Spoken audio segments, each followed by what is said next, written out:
ধন্যবাদ বাসানটেক পাশে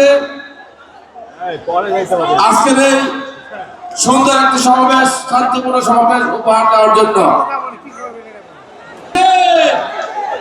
আমাদের প্রার্থীকে বিএনপি চেয়ারম্যান জনাব তারেক রহমানকে আমাদের প্রার্থী, ভোট দেব কিসে?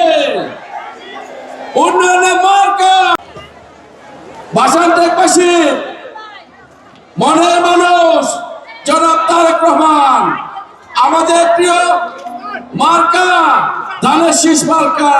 অবশ্যই আমরা আগামী 12 তারিখ বিপুল ভোটে আমাদের প্রিয় চেয়ারম্যান জনাব তারেক রহমানকে আমরা জয়যুক্ত করবো ইনশাআল্লাহ।